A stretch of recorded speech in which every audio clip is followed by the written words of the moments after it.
Olá, meus queridos irmãos e amigos, um bom dia na paz de Cristo Jesus. A nossa reflexão continua no livro de Êxodo, no capítulo 3, e nós estaremos meditando no versículo 10 e 11. A palavra do Senhor nos diz assim: Vem agora, pois, e eu te enviarei a Faraó, para que tires o meu povo, os filhos de Israel, do Egito. Então Moisés disse a Deus: Quem sou eu que vá a Faraó e tire do Egito os filhos de Israel? Queridos, nós iremos falar sobre um tema interrogativo. Quem sou eu? Interessante é entender que Deus trabalha através de homens, mas Ele faz isso não abusando da liberdade de ninguém.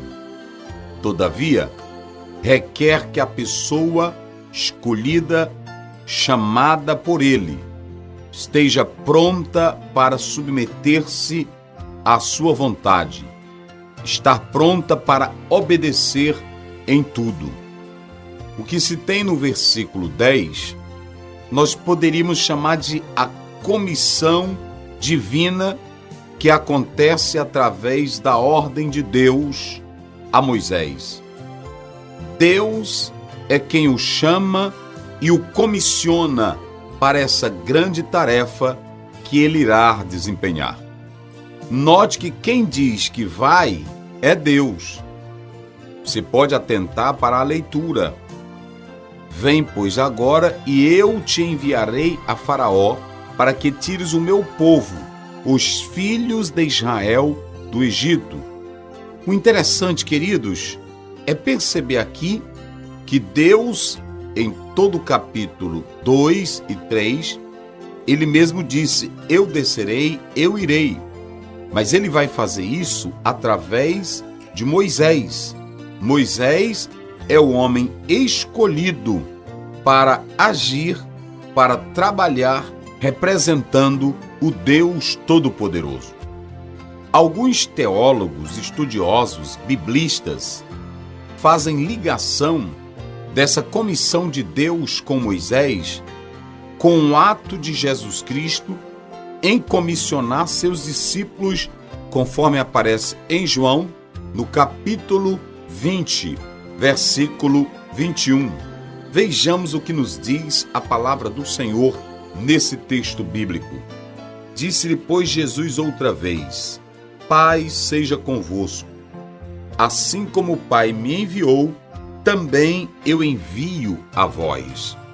Queridos, no versículo 11 do livro de Êxodo, Moisés diz a Deus: Quem sou eu?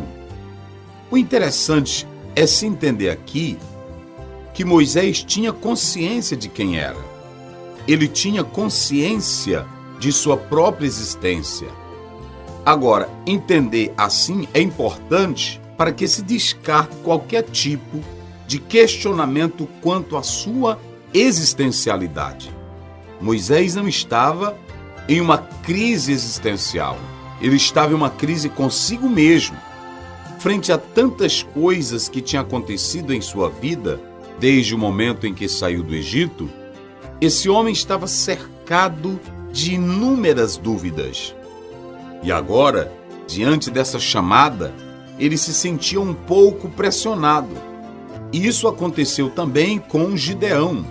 Quando nós lemos a palavra do Senhor em Juízes, no capítulo 6, versículo 15, está escrito da seguinte maneira: E ele disse: Ai, Senhor meu, com que livrarei a Israel? Eis que a minha família é a mais pobre em Manassés, e eu menor na casa de meu pai. Então, você percebe aqui que esses homens de Deus tiveram essas crises não de existência própria, não porque não soubessem do que realmente eles eram, mas sim diante das circunstâncias que eles estavam passando. É importante ressaltar que as dúvidas elas são válidas quando nos leva a refletir sobre algo de nós mesmos, fazendo com que tomemos o caminho certo.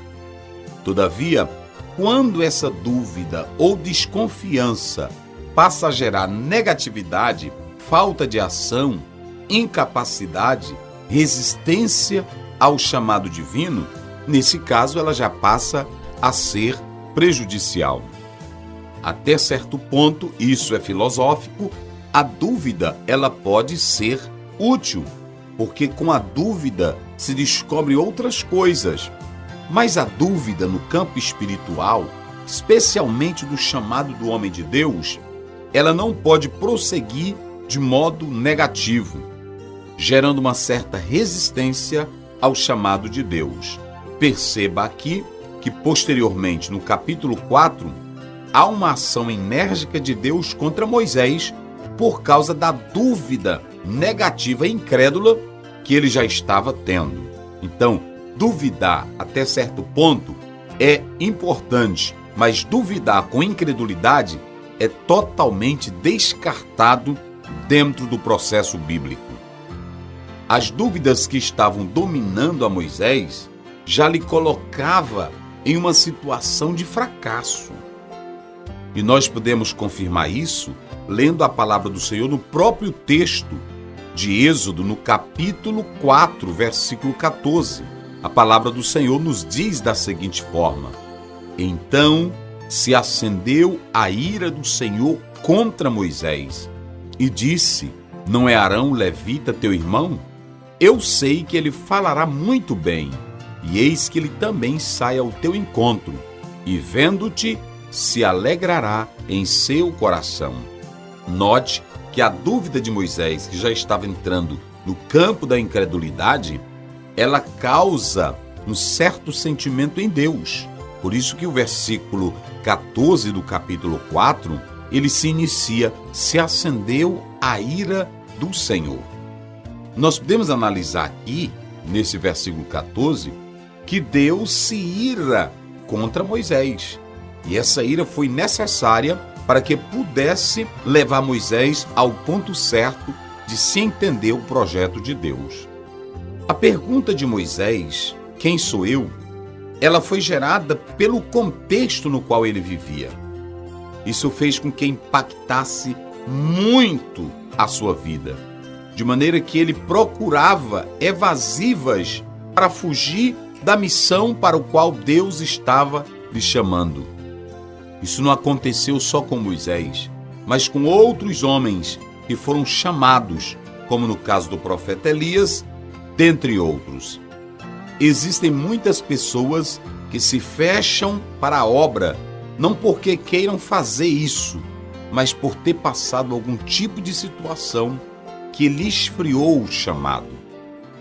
Nós sabemos que Moisés foi tentar ajudar um hebreu, matando um egípcio e escondendo-o na areia, e posteriormente esse mesmo hebreu acusa a Moisés.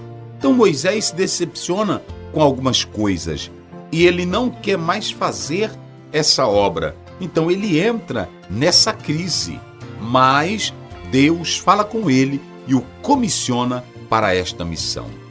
Senhores, senhoras, esse é o propósito. Às vezes nós nos perdemos diante das crises, às vezes a nossa identidade é escamoteada e ficamos a perguntar: quem sou eu? Por que eu estou assim? Por que a minha vida é assim? Por que ninguém me aceita? Para vencer isso, o fundamental é aprender a ouvir a Deus, atender ao seu chamado e dizer: eis-me aqui, Senhor.